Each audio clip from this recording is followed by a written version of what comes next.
Let me just start with the clicker. I'm so bad with this. Watch me destroy it. Yep. It's so easy for me, right? Because everything that goes wrong, I just go, oh no, it's paranormal. Right? Because, oh my God, really? Yeah, really. When you wake up in the morning, you brush your teeth, you look in the mirror, what do you see? Paranormal, right? Yeah, really. You know, like my tagline, what we see may not be real, and what is real we may not see. And that is actually very much the truth. Okay, so I was flattered and I was honored when Tara and her team invited me to be a speaker this afternoon. And then I said, oh yeah, TEDx, okay, TEDx fine. And then they added the youth, and I'm like, youth, easy. I'm thinking to myself, I was a youth so long ago. Watching the other speakers, right, I was telling myself, oh my God, they should just archive me under archives, So anyways, all right, so you heard a little bit about me, yes. Many things are used to describe me, and being 47, I have heard a lot. We have the B word, we have the C word, C for crazy. All right, and then all kinds of words. I am a lot of things. I'm a publisher recently. I've been a publisher since 2009, and I decided to make myself an author this year, so I wrote a book. And 4 years ago, I decided I shall be a TV host, so I hosted a program. And then I can't go and host a fashion program, slimming program, which I need, facelift program, which I definitely need, all kinds of but no, I have to go and do the Paranormal Zone. It is because I was inspired by my guru, my spiritual teacher, who says that we are always afraid. We're afraid of the bills, we're afraid of a lot of things. We're afraid of, if you're a mother, you're afraid if your kids are going to pass. If you're married, you're afraid if your partner is going to cheat on you. You're just afraid. So why are we going to be afraid of what we cannot see anyways, right? So that's why I was inspired to give people information about the paranormal, okay? So that was just a little bit about me. Okay, now, when I was your age a long time ago, with slight amnesia kicking in and Alzheimer and all kinds of stuff kicking in, I don't really remember. We're talking about 30 years ago. Yeah, no more. Oh God. All right, so anyways, forget about how old I am. I wish someone had told me my what's next. And if you look at the array of things that I have done with my life, what's next is constant. Even right now, what's next? But I wish someone had spent time to tell me that what's next is going to happen anyways. Whether you like it or not, your parents paid fees, you're here, you've got to get a job. Whether you like it or not, everyone's obsessed with love and a relationship, so you're going to be in a relationship, right? So the what's next is more or less carved up. And if you're going to be in a relationship, you're going to end up being somebody's wife or somebody's husband. If you're going to be somebody's husband, somebody's wife, you're going to end up being a father and mother, and da-da-da-da-da-da-da-da. So I'm not going to tell you what you should do with your life, but I'm going to tell you how to live your life. There's so much I have learned in 47 years, but I want to talk to you about managing disappointment. It's always going to be fun, but it's always also going to be not so fun. So I went to school a long time ago. I graduated. Many teachers went through my life, and there were a few things I remembered. And the clicker is not what I learned in school. Hi. I'm Lee Kim. We've done that already. Right. Uncertainty is the only certainty, guys. All right? You're going to go out there and you are certain you're going to get a job. And you are certain you're going to fall in love. Okay? But guess what? You may not. That's why politicians talk about unemployment. And you will get a job, and you'll be certain that it's the best job on the planet. You're going to make your millions. You're going to be the next Bill Gates. Guess what? Maybe not. You're going to fall in love. You're going to find that perfect guy, perfect girl. Oh my God, there is a God. And that's it, right? You're in love. Cloud 9, Cloud 99, 69, whatever 9. All right? And guess what? Guess what? 9 days later, 9 weeks later, 9 months later, 9 years later, you're no longer in love. Because the certainty of love is uncertain. Now, why do I bring this up? Do I want to dampen your future and tell you there's no what's next? Do I want to tell you what's next sucks? Okay, guess what? It will suck. So, and one of the sucky things that's going to happen, guys, is you will feel disappointed. You will be disappointed in a lot of things. And you need to manage that. You need to handle that. And you need to know you can overcome that. Because why? Even in your disappointment, my next quote. Seriously? You want me to take on the mother thing and give you a sermon about how to get this right? Right. See? Even in your disappointment and despair and completely upset, and you're like, oh my God, let me just go on Twitter, Instagram, Facebook and tell them how I feel, and you sound so pathetic. Okay? And you are such a victim of the world. Guess what? Even in your disappointment and your worst moments, feeling really down, it is not permanent. Because the one permanence is impermanence. Life is impermanent. None of you in this room can tell me with certainty and permanently you're going to stay alive. Right? We are all going to one day expire, drop dead, die. But we don't focus on dying, we focus on now, we focus on living. And that is why I say we manage disappointment. People will come, people will go, things will happen in your life, you will experience failure, which is the best thing. It is the secret key ingredient to success. So don't be all hung up over failure, okay? Someone's going to come and hurt you. You'll be disappointed in your friends, your family, your teachers, your parents, the world, Facebook, Instagram. I don't know. I have to go onto social media. I have to use my phone a lot because my kids do. Nobody's talking to me. Okay, that's my permanent situation, but never mind. I shall make that impermanent because they're going to grow out of it too. So you're going to face it. Like it or not, you will face disappointment. People are going to come into your life. Things are going to happen. It's not going to be according to your little perfect box. What I'm trying to say is, don't live fixated. Don't live attached to the way something should be. Don't live with the attachment of how everyone should be. Don't put things and people in boxes. Because boxes are restrictive. They're not open to growth. Boxes contain, they don't liberate. It's not free, it's not open.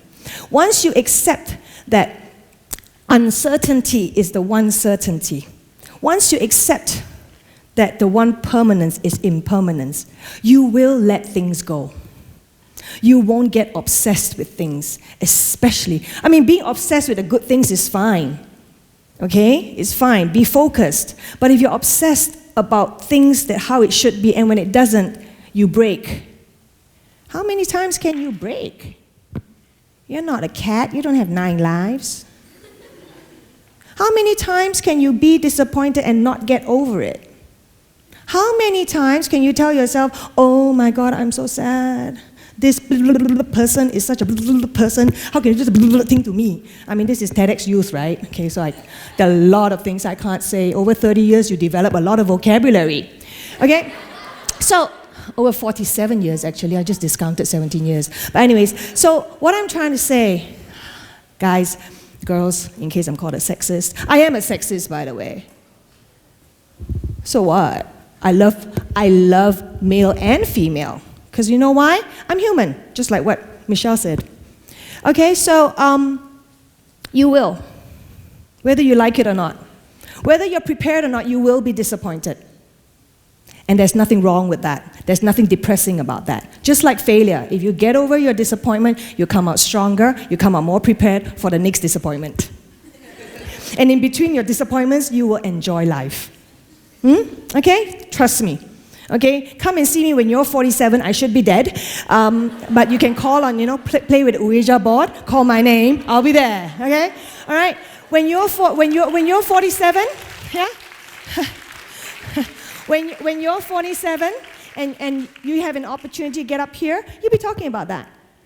You're going to succeed, guys. You're going to do what you want to do.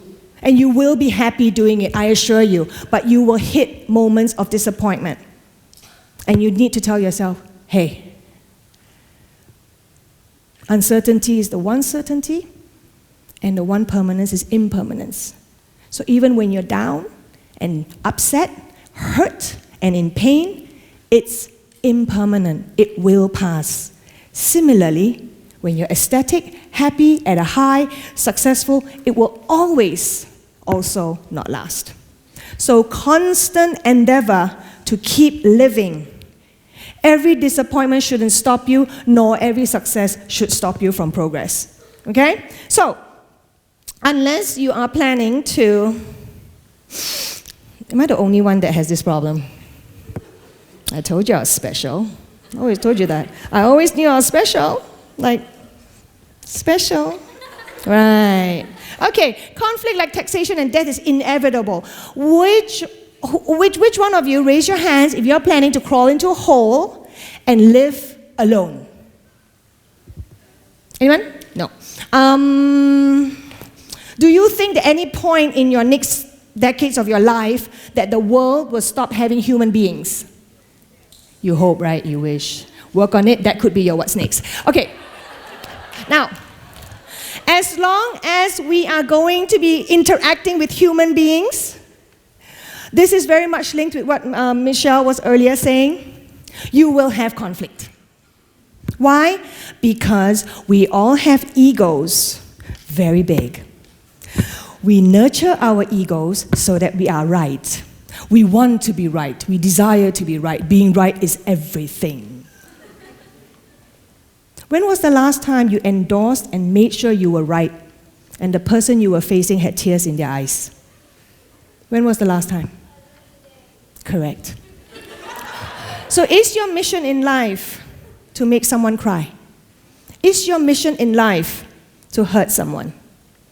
Nowadays, you don't do it in person, you do it over social media. That's real chicken, by the way. You got an issue, pick them up, face it. No. Oh my God. Aiyo. Cannot tahan, really cannot tahan. Oh, then piece of... Really? Seriously? And then you have 100 likes. Yes. Yeah. All right, what was I saying? Even my thoughts was impermanent for a second. Okay, so as long as you live with people, you will have conflict. Because why? Our egos are so big and our desires to be right is so strong. Let me ask you, and you think about this. It is not necessary to be right. It's not. I'm not saying live your life to be wrong. That's not what I'm saying. But it's not necessary to be right at the expense of another person's ideas, another person's differing opinions, another person's different belief. It's not worth it. Differing opinions and differing beliefs is perfect grounds for learning and to be better people. So, the next time someone has something different than your opinion, Anjang, come. What do you just say? Really? The next time someone says something, it's not aligned to your perfect little box. Chill. Chill. The moment may not be permanent. Just chill and say, okay, take a step back. Okay. Why is that? Can I hear what do you mean by that? And let that person express their differing opinion, which may sound differing in the beginning, but at the end of it, it may be the same goal as yours, just a different method.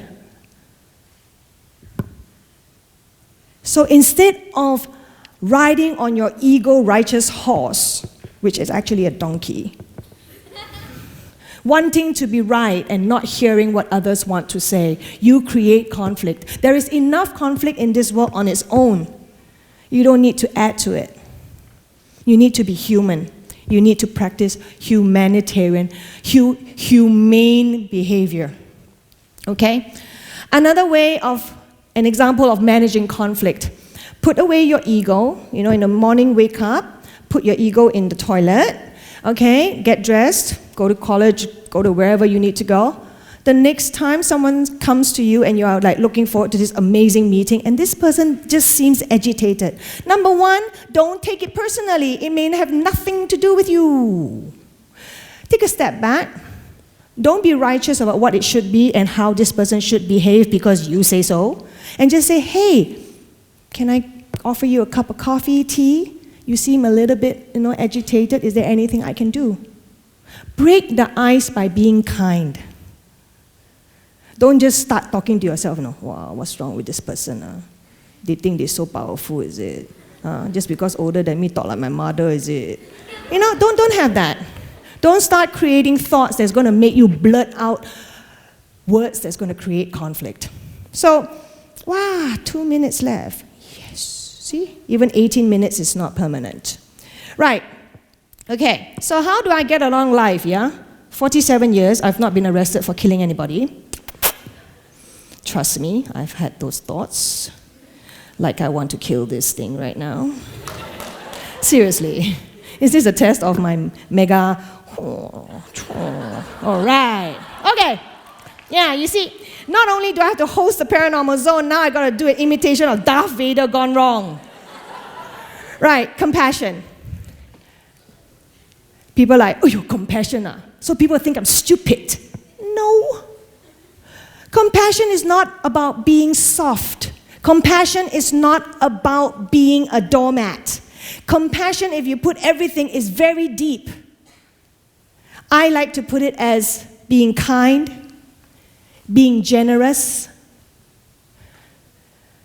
being wise, and being considerate. Why do I say that? Be kind in your thoughts. Be generous with your intentions. Be wise in your experience. And be considerate in your actions. That's compassion. Okay? Compassion takes you a long way. I'm practicing a lot of compassion right now. Humility. Do you not hate those people who are very successful? They made it, they got everything, Ferrari, Lotus, Nasi Kandar, whatever, yeah? And they're so pompous. They walk like they had implants. Even a man. With the chest so high up, the nose sticking in the air as though, you know what, I don't know. Okay? And they talk you down. How many of you got people like that in your lives, or you have met them? Do you hate them? Aren't they annoying? Because when you're successful, like really successful and not fake successful, do you need to show off? Your success speaks for itself. Humility is a very, very, very sexy and attractive virtue. Be humble, because guess what? Because everything is impermanent, so will be your success. And one day when you fall flat on your face, oops, people will be like, serve you right, right? So be humble. Why? With time, it's the way to be, and it's very sexy. All right, so now we have, okay guys, the last one, gratitude. Be grateful of who you are. Be grateful of the people who have contributed to who you are. Be grateful to where you are. And be grateful to the people and situations that have brought you this far. Don't be an ingrate. Don't be ungrateful. Don't bite the hand that feeds you. Most importantly, be grateful to the person who has hurt you.